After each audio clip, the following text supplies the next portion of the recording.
ಎಲ್ರಿಗೂ ನಮಸ್ಕಾರ. ಬನ್ನಿ ಸ್ನೇಹಿತರೆ, ಇವತ್ತು ನಾನಿಲ್ಲಿ ಜೀರಿಗೆ ಮೆಣಸು ರಸಂ ಮಾಡ್ಕೊಂಡಿದ್ದೀನಿ. ಈ ರಸ ಬಂದ್ಬಿಟ್ಟು ಜ್ವರ ಬಂದಿದ್ದಾಗ ಮತ್ತು ಗಂಟ್ಲು ನೋವು, ಕೆಮ್ಮು, ನೆಗಡೆ, ಶೀತ ಈ ಥರ ಇದ್ದಾಗ ನಾವು ಈ ರಸನ ಮಾಡಿಕೊಂಡು ಕುಡಿಯೋದ್ರಿಂದ ಮತ್ತು ಅನ್ನದಲ್ಲಿ ಊಟ ಮಾಡೋದ್ರಿಂದ ನಮಗೆ ಗಂಟ್ಲು ನೋವೆಲ್ಲ ಬೇಗ ರಿಲೀಫ್ ಆಗುತ್ತೆ. ಇವಾಗ ಇದನ್ನು ಯಾವ ರೀತಿಯಾಗಿ ಮಾಡ್ಕೊಳ್ಳೋದಂತೇಳಿ ನೋಡೋಣ ಬನ್ನಿ ಸ್ನೇಹಿತರೆ.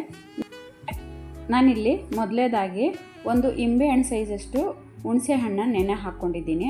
ನಾನಿಲ್ಲಿ ಬೇಗ ಹಾಕಬೇಕು ಅಂತೇಳ್ಬಿಟ್ಟು ಬಿಸಿ ನೀರನ್ನ ಕಾಯಿಸ್ಕೊಂಡು ಹಾಕ್ಕೊಂಡು ನೆನೆ ಹಾಕ್ಕೊಂಡಿದ್ದೀನಿ. ಇವಾಗ ಹುಳಿ ತೆಕ್ಕೊಳ್ಳೋಣ. ಮೊದಲೇದಾಗಿ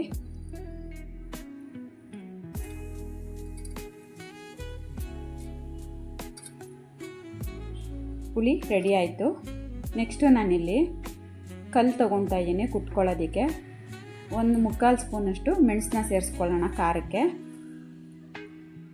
1 ಸ್ಪೂನಷ್ಟು ಜೀರಿಗೆ ಸೇರಿಸ್ಕೊಳ್ತಾ ಇದ್ದೀನಿ. ಈಗ ಇದೆರಡನ್ನೂ ಕುಟ್ಕೊಳ್ಳೋಣ. ಮಿಕ್ಸಿಲೂ ಮಾಡ್ಕೋಬೋದು. ಕಲ್ಲಲ್ಲಿ ರುಬ್ಕೊಳ್ಳೋದ್ರಿಂದ ಸ್ವಲ್ಪ ರುಚಿ ಹೆಚ್ಚುತ್ತೆ ಅಂತೇಳ್ಬಿಟ್ಟು ನಾನು ಕಲ್ಲಲ್ಲಿ ಹಾಕ್ಕೊಳ್ತಾ ಇದ್ದೀನಿ. ನೋಡಿ, ಕಲ್ಲಲ್ಲಿ ಈ ರೀತಿಯಾಗಿ ರುಬ್ಕೋಬೋದು ನಾವು.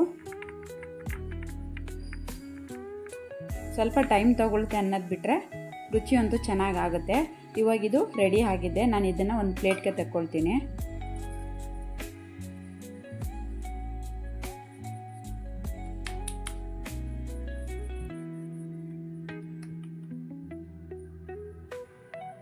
ರೆಡಿ ಆಗಿದೆ. ನೆಕ್ಸ್ಟ್ ಬಂದ್ಬಿಟ್ಟು ನಾನಿಲ್ಲಿ ಒಂದು 20 ಪೀಸಷ್ಟು ಬೆಳ್ಳುಳ್ಳಿ ಸಿಪ್ಪೆ ತೆಗೆದಿಟ್ಕೊಂಡಿದ್ದೀನಿ. ಅದನ್ನು ಸೇರಿಸ್ಕೊಂಡು ಜಚ್ಕೊಳ್ಳೋಣ. ಇಷ್ಟು ರೆಡಿ ಮಾಡಿ ಇಟ್ಕೊಂಡ್ಬಿಟ್ರೆ ನಾವು 5 ನಿಮಿಷದಲ್ಲಿ ಒಗ್ಗರಣೆ ಮಾಡಿ ಕುದಿಸ್ಕೊಬೋದು.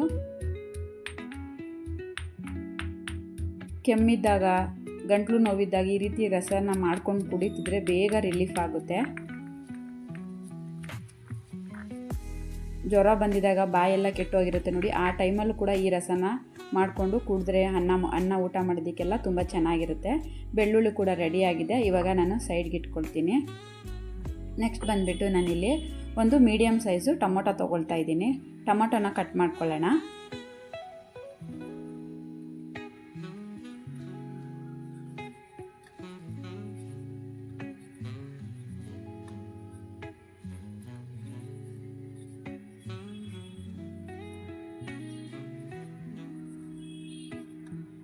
ಒಂದು ಟೊಮೊಟೊ ಹಾಕ್ಕೊಂಡ್ರೆ ಸಾಕು. ನೋಡಿ, ಇವಾಗ ಟೊಮೊಟೊನ ನಾನು ಕಟ್ ಮಾಡಿ ಇಟ್ಕೊಂಡಿದ್ದೀನಿ. ನೆಕ್ಸ್ಟು ನಾನಿಲ್ಲಿ ಒಂದು ಬಾಣಲೆ ಇಟ್ಕೊಂಡಿದ್ದೀನಿ. ಬಾಣಲೆಗೆ ಬಂದುಬಿಟ್ಟು ನಾನಿಲ್ಲಿ 1.5 ಸ್ಪೂನಷ್ಟು ಎಣ್ಣೆ ಸೇರಿಸ್ಕೊಳ್ತಾ ಇದ್ದೀನಿ. ಎಣ್ಣೆ ಕಾಯ್ದ ಮೇಲೆ ಇದಕ್ಕೆ ನಾನಿಲ್ಲಿ ಒಂದು ಅರ್ಧ ಸ್ಪೂನಷ್ಟು ಸಾಸಿವೆ ಸೇರಿಸ್ಕೊಳ್ತಾ ಇದ್ದೀನಿ ಮತ್ತು ಸ್ವಲ್ಪ ಕರಿಬೇವಿನ ಸೊಪ್ಪನ್ನ ಸೇರಿಸ್ಕೊಳ್ತಾ ಇದ್ದೀನಿ.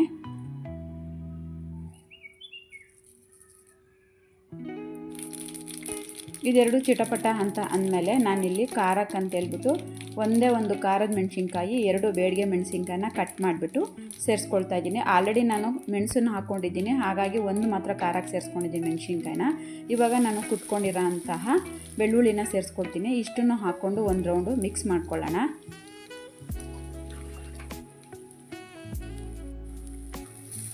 ಮಿಕ್ಸ್ ಮಾಡಿ ಹುರ್ಕೊಳ್ಳೋಣ.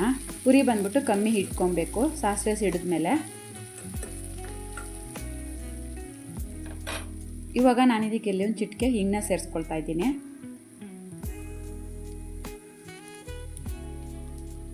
ಒಂದು ಅರ್ಧ ಸ್ಪೂನಷ್ಟು ಅರಿಶಿನ ಪುಡಿ ಸೇರಿಸ್ಕೊಳ್ತೀನಿ.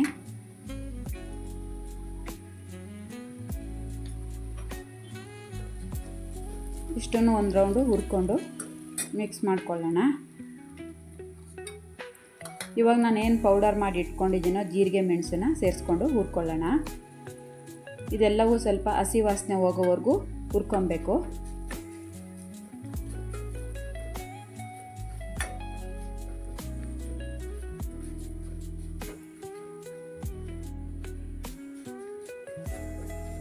ಈ ರೀತಿಯಾಗಿ ಎಲ್ಲನೂ ಒಂದು ರೌಂಡ್ ಹುರ್ಕೊಂಡು ಆದಮೇಲೆ, ಹಸಿ ವಾಸನೆ ಹೋಗೋವರೆಗೂ ಹುರ್ಕೊಂಡು ಆದಮೇಲೆ ನಾನಿವಾಗ ಕಟ್ ಮಾಡ್ಕೊಂಡಿರೋ ಅಂತಹ ಒಂದು ಟೊಮೊಟೊ ಸೇರಿಸ್ಕೊಳ್ತಾ ಇದ್ದೀನಿ.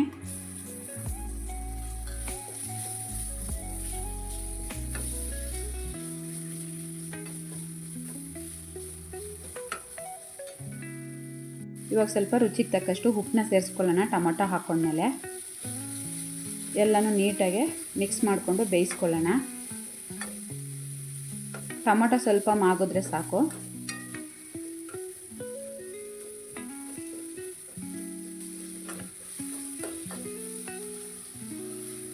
ಇದೆಲ್ಲ ಇವಾಗ ಬೆಂದು ಮಾಗಿದೆ ಸ್ವಲ್ಪ.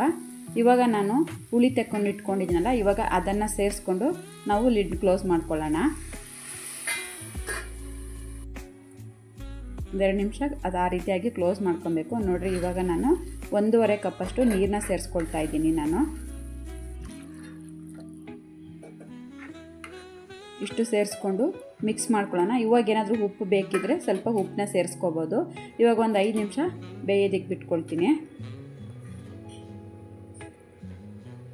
ಇನ್ನು ಸ್ವಲ್ಪ ಬೇಯಬೇಕು. ತುಂಬ ಸುಲಭವಾಗಿ ಮಾಡ್ಕೋಬೋದು.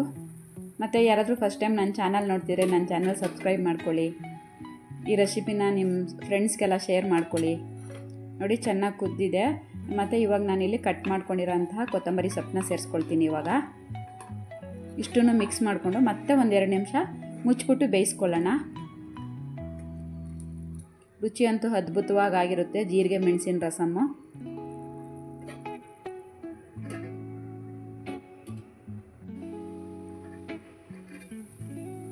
ನೋಡಿ, ಮತ್ತೆ 2 ನಿಮಿಷ ಆದಮೇಲೆ ನಾನು ಬೇಯಿಸ್ಕೊಂಡು ತಕ್ಕೊಳ್ತಾ ಇದ್ದೀನಿ. ನೋಡಿ, ಬಿಸಿ ಬಿಸಿಯಾದಂತಹ ಜೀರಿಗೆ ಮೆಣಸಿನ ರಸಮ್ ರೆಡಿ ಆಗಿದೆ. ನೋಡಿ ಎಷ್ಟು ಚೆನ್ನಾಗಾಗಿದೆ. ಸಿಂಪಲ್ಲಾಗಿ ಕೂಡ ಮಾಡ್ಕೋಬೋದು, ಈಸಿಯಾಗಿ ಮಾಡ್ಕೋಬೋದು. 5 ನಿಮಿಷದಲ್ಲಿ ನಾವು ಇದನ್ನು ರೆಡಿ ಮಾಡ್ಕೋಬೋದು.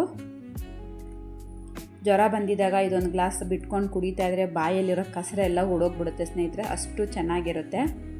ಬನ್ನಿ, ಇವಾಗ ನಾನು ಫ್ಲೇಮ್ ಆಫ್ ಮಾಡಿಕೊಂಡು ಸರ್ವ್ ಮಾಡ್ಕೊಳ್ತೀನಿ. ಈ ರಸಮ್ಮ, ಜೀರಿಗೆ ಮೆಣಸಿನ ರಸಮ್ಮ ಯಾವ ರೀತಿಯಾಗಿ ಮಾಡ್ಕೋಬೇಕು ಅಂತೇಳಿ ನಾನು ಮಾಡಿ ತೋರಿಸಿದ್ದೀನಿ ಸ್ನೇಹಿತರೆ. ನಿಮಗೇನಾದರೂ ಈ ರೆಸಿಪಿ ಇಷ್ಟ ಆದರೆ ಒಂದು ಲೈಕ್ ಮಾಡಿ, ಶೇರ್ ಮಾಡಿ, ಹೇಗಿತ್ತು ಅಂತ ಕಮೆಂಟ್ ಮಾಡಿ. ಮತ್ತು ಫಸ್ಟ್ ಟೈಮ್ ಯಾರಾದರೂ ನನ್ನ ಚಾನಲ್ ನೋಡ್ತೀರಾ, ನನ್ನ ಚಾನಲ್ನ ಸಬ್ಸ್ಕ್ರೈಬ್ ಮಾಡ್ಕೊಳ್ಳಿ. ಯಾರೆಲ್ಲ ನೋಡಿ, ಬಿಸಿ ಬಿಸಿಯಾಗಿರೋಂತಹ ರಸಮ್ಮ ಕುಡಿಯೋದಕ್ಕೆ ಎಷ್ಟು ಚೆನ್ನಾಗಿದೆ, ಎಷ್ಟು ಕಲರ್ಫುಲ್ಲಾಗಿದೆ. ಯಾರೆಲ್ಲ ನನ್ನ ಚಾನಲ್ ನೋಡ್ತಿದ್ದೀರೋ ಅವರೆಲ್ರಿಗೂ ಥ್ಯಾಂಕ್ ಯು. ಮತ್ತೆ ಸಿಗೋಣ ಸ್ನೇಹಿತರೆ ನೆಕ್ಸ್ಟ್ ವಿಡಿಯೋದಲ್ಲಿ.